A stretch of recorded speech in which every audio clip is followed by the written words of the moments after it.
ايه اكتر حاجة بتعصبك وتخرجك عن شعورك؟ الغباء. ان اللي قدامك يبقى غبي؟ الغباء والاستهتار.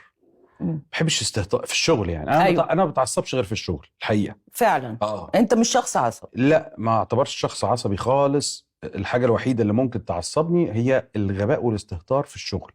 مساء الفل يا جماعه. استاذ عمرو يوسف الله يكون في عونه، الله يكون في عونه. اكتر حاجه بتضايقه في الشغل هي الغباء في الشغل، الغباء في الشغل. الله يكون في عونك يا استاذ عمرو يوسف. بس مع احترامي ليك ولمهنتك، هو انت بتخترع الذره؟ يعني هو انت بتخترع الذره؟ يعني حضرتك لا دكتور واقف بالخمس ست ساعات على رجلك، ولا انت ماسك سلاح واقف بتحارب على الجبهه. يعني شغلتك عادي ولذيذه وجميله ولطيفه، وعايز تقول فيها فشخ عادي، وعايز العيال تردد، وعايز الافلام والمسلسلات يرددوا الكلام اللي بيقولوه العيال في الشوارع عادي. فمش مستاهله ابدا منك النرفزه والتعصيب ده كله، والغباء بقى في الشغل والحاجات اللي حضرتك بتقولها دي. واحنا شفنا ابداعاتك في فيلمك مع اسماء جلال، حقيقي كان مبدع مبدع مبدع يعني بصراحه.